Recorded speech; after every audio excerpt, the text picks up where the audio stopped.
کا معمول ہے کہ اللہ کے حبیب صلی اللہ علیہ وسلم بعد مغرب غسل فرماتے تھے. اس کے بعد آقا کریم صلی اللہ علیہ وسلم مسجد میں عبادت کرنا اس رات کو پسند کرتے تھے. گھر میں بھی کر سکتے ہیں لیکن بلکہ صحابہ کرام تو شب قدر میں نئے لباس. السلام علیکم ورحمۃ اللہ وبرکاتہ. امید ہے آپ سب خیرت سے ہوں گے. میں بھی الحمدللہ اللہ کا لاکھ لاکھ شکر احسان خیرت سے ہوں. اور انشاءاللہ جس ویڈیو ریئیکشن دینے آ رہے ہیں سید امیر القادری صاحب کا یہ بیان ہے دوستو. بڑا امپورٹنٹ، بڑا بہترین، بڑا پیارا بیان ہے دوستو. اس بیان کو انت تک ضرور سنیے گا آپ لوگ، اور اس کو جتنا ہو سکے شیئر کریے گا اور اس پہ عمل کرنے کی کوشش بھی کریے گا. دوستو جیسے کہ ہم سب ہیں جان ہی رہے ہیں سب کہ رمضان شریف کا مہینہ چل رہا ہے.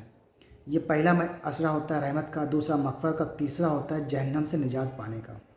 یعنی کہ اس 10 دن میں، یعنی کہ جو تیسرا سب سے آخری اشرہ ہوتا ہے اس میں 5 اہم راتیں ہوتی ہیں جس کو شب قدر کہا جاتا ہے. ان 5 طاق راتوں میں سے ایک رات ایسی ہوتی ہے جسے لیلۃ القدر کہا جاتا ہے. دوستو وہ ہم میں سے کسی کو بھی نہیں پتا. وہ 5 طاق راتوں میں سمجھے گم ہے. اس کو کسی کو نہیں پتا کہ وہ 5 طاق میں سے کون سب سے افضل رات ہے. اس رات کی جو اہمیت ہے دوستو، 1000 مہینوں سے بھی زیادہ ثواب کا مطلب نیکی ملے گی. مطلب 1000 مہینے کا پورا ثواب ملے گا آپ کو، کیونکہ اتنی تو ہم لوگ کی عمریں بھی نہیں ہوتی ہیں جتنی ثواب اس ایک رات میں ملے گا. تو اس رات میں سب سے اہم عبادت کیا کرنا چاہیے، یہ ہمارے پیارا کا نبی پاک صلی اللہ علیہ وسلم نے صحابہ نے پوچھا کہ اللہ کے نبی جب ہمیں یہ رات مل جائے تو ہم اس رات میں ایسی کون سی عبادت کریں جو اللہ کو سب سے زیادہ پسند ہو. تو اللہ کے نبی نے جو فرمایا ہے دوستو، آئیے جانتے ہیں اس ویڈیو کے ذریعے سے کہ ہمارے پیارے آقا نے کیا فرمایا ہے کہ اس رات میں سب سے زیادہ عبادت کون سی کریں جو اللہ کے قریب کرتی ہے، اللہ کو پسند ہے، اللہ تک وہ قبول کر کے آپ کی مغفرت، آپ کی بخشش کر دے، آپ کو جنت کا پروانہ دے دے. تو آئیے دوستو اس ویڈیو کو ہم لوگ جانتے ہیں. شب قدر کے تعلق سے یہ ویڈیو ہے، تو ویڈیو کو اینڈ تک ضرور دیکھیے گا. شیئر، لائک، سبسکرائب کیا کریے. تو پہلے ہم لوگ ویڈیو دیکھتے ہیں پھر انشاءاللہ بات کرتے ہیں. اور اس ایک رات کی عبادت اللہ نے 80 سال سے بڑھ کر کی. اسی لیے جب یہ رات آئے تو اس میں مغرب کے بعد غسل کرنا سنت ہے. بعد مغرب حضور علیہ السلام کا معمول ہے کہ اللہ کے حبیب صلی اللہ علیہ وسلم بعد مغرب غسل فرماتے تھے. اس کے بعد آقا کریم صلی اللہ علیہ وسلم مسجد میں عبادت کرنا اس رات کو پسند کرتے تھے. گھر میں بھی کر سکتے ہیں لیکن بلکہ صحابہ کرام تو شب قدر میں نئے لباس کا اہتمام کرتے تھے. نئے کپڑے وہ پہنتے تھے شب قدر میں. کچھ صحابہ تو ایک ہی لباس سلا کر رکھے ہوئے تھے، جیسے حضرت انس ابن خزیمہ وغیرہ، کہ یہ حضرات اسی رات میں وہ لباس پہنتے تھے اور پھر کسی وقت اس لباس کو استعمال نہیں کرتے تھے. آقا کریم صلی اللہ علیہ وسلم سے پوچھا گیا کہ یا رسول اللہ اگر ہم شب قدر پائیں تو اس میں سب سے زیادہ کون سی عبادت کریں، اللہ کو اس رات کون سا عمل سب سے زیادہ پسند ہے؟ تو اللہ کے حبیب صلی اللہ علیہ وسلم نے فرمایا اگر وہ رات تمہیں مل جائے تو کثرت کے ساتھ دعا کرنا، کیونکہ اس رات اللہ کو دعا بہت پسند ہے. حضرت اماں عائشہ صدیقہ نے پوچھ لیا یا رسول اللہ دعا تو کریں، کون سی دعا زیادہ کریں، وہ بھی سکھا دیں. تو آقا نے فرمایا کہ یوں کہو اللہم انک عفو کریم تحب العفو فاعف عنی. اللہ تو عفو ہے، تجھے معاف کرنا بہت پسند ہے، سو تو ہمیں معاف فرما دے. اس رات توبہ کرو کثرت کے ساتھ، ہو سکے تو صلاۃ التسبیح کا اہتمام کرو، ہو سکے کچھ نوافل پڑھو، اور جب رات کا آخری پہر آ جائے تو پھر دعا میں مصروف ہو جاؤ، اور ہو سکے تو سحری تک دعا کا اہتمام کرو. کیونکہ یہ رات جاگنا اپنے مقدر کو جگانا ہے. جو اس رات کو جگ گیا وہ 80 سال عبادت میں آگے ہو گیا. اور خاص طور پر بہت اہم بات عرض کرنے جا رہا ہوں، جتنی عبادتیں بھی آپ کرتے ہیں اللہ اس کو قبول کر لے تو اس پر انعام کیا ملتا ہے؟ جیسے کسی نے حج کیا تو حج کرنے والے کے سارے گناہ معاف ہو جاتے ہیں، وہ ایسے پاک ہو جاتا ہے جیسے ابھی اپنی ماں کے پیٹ سے پیدا ہو. اسی طرح جمعہ کی نماز پڑھ کے جانے والا ہفتے بھر کے سارے گناہ معاف ہو جاتے ہیں. اسی طرح رمضان شریف کے روزے رکھنے والا گزشتہ رمضان شریف اور اس رمضان شریف کے درمیان جتنے گناہ کیے تھے اللہ سب معاف کر دیتا ہے، سارے گناہ معاف ہوتے ہیں.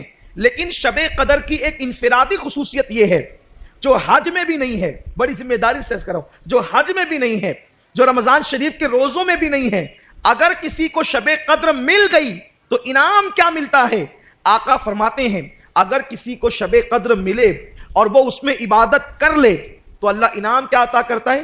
جتنے گناہ کیا ہے وہ بھی معاف کر دیتا ہے، اور جو ابھی کیا نہیں ہے کرنے والا ہے اللہ اس کو پیشگی معاف فرما دیتا ہے۔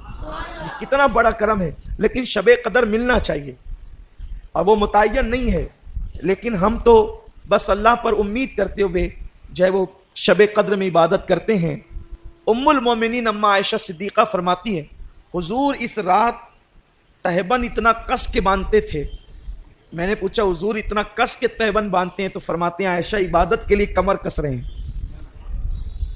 جب ٹائٹ کوئی چیز کمر میں باندھی جائے تو پیٹھ سیدھی ہوتی ہے اور اس میں کھڑے رہنے کے اندر جو ہے وہ انسان کو مدد ملتی ہے۔ تو ایک تو عرفن ہے کمر کسنا اور ایک تو حقیقتاً ہے۔ یہ کہتے ہیں نا کہ میں نے فلاں کام کے لیے کمر کس لی ہے، یعنی اب یہ کام کر کے ہی رہوں گا۔ تو اللہ کے رسول صلی اللہ علیہ وسلم اس رات عبادت کے لیے کمر کستے تھے۔ یوں تو ان کی ہر رات ہی عبادت میں گزرتی تھی، ہر رات عبادت میں، بلکہ اللہ فرماتا ہے ابھی آپ نے سنا نا یا ایھا المزمل قم اللیل الا قلیلا، اے میرے محبوب، اے جھرمٹ مارنے والے پیغمبر، آپ پوری رات عبادت نہ کیا کریں، کچھ سو بھی جایا کریں۔ یعنی جس کی عبادتوں کو دیکھ کر خدا فرماتا ہے کچھ آرام بھی کر لیا کریں، تھوڑا کچھ آرام بھی کر لیا کریں۔ عبادت کا اتنا ذوق تھا، لیکن اتنی عبادت کرنے والے رسول شب قدر میں اور زیادہ کرتے تھے۔ فرماتی تھی اما عائشہ کہ حضور علیہ السلام سال بھر جتنی عبادت کرتے تھے اس سے زیادہ کثرت کے ساتھ میرے آقا شب قدر میں عبادت کرتے۔ تو دوستوں یہ تھا ہمارا ایکشن جو آپ نے دیکھا، سید امین القادری صاحب کا یہ بیان بڑا بہترین، بڑا پیارا، بڑا اچھا بیان تھا دوستوں یہ شب قدر کے تعلق سے، کہ شب قدر میں جو اللہ کے نبی نے فرمایا کہ سب سے زیادہ کیا عبادت کی جائے جو اللہ کو پسند ہے، اور وہ ہے دوستو دعا۔ دوستو دعا تو ویسے بھی آپ کثرت سے مانگا کریں، ہر وقت مانگیں، جب بھی آپ کو موقع ملے نمازیں پڑھیں، دعا مانگیں۔ تو دعا کیونکہ اللہ تعالیٰ کو پسند کرتا ہے مانگنے کو، تو جب بندہ اللہ سے مانگتا ہے رو رو کے گڑ گڑا کے تو اللہ کو پسند ہے یہ چیز۔ تو دعا بالکل مانگیے۔ سب سے پہلے بات تو اپنے لیے مانگیے، اپنے مرحومین کے لیے مانگیں، اپنے پریوار والوں کے لیے، اپنے گھر والوں کے لیے، سب کے لیے مانگیں، اور اہل خاندان کے لیے مانگیں، اور پوری امت مسلمہ کے لیے دعا مانگیں۔ کیونکہ دوستو دعا بہت ضروری ہے مانگنا، کیونکہ دعا مانگنے سے اللہ کو پتہ تو سب کچھ ہے، دلوں کے حال جانتا ہے اللہ، لیکن جب بندہ اللہ سے مانگتا ہے تو اللہ کو اور اچھا لگتا ہے اور پسند آتا ہے۔ تو دعا اپنے لیے مانگیں، سب کے لیے مانگیں، پوری امت کے لیے مانگیں، اور اپنے ملک ہندوستان کے لیے بھی ضرور سے دعا مانگیں۔ تو امید ہے دوستو ہماری ویڈیو آپ کو اچھی لگی ہوگی۔ ویڈیو اچھی لگی ہو تو اس کو شیئر کریے گا۔ ہم ملیں گے انشاءاللہ آپ سے نیکسٹ ویڈیو میں، تب تک کے لیے السلام علیکم ورحمۃ اللہ وبرکاتہ۔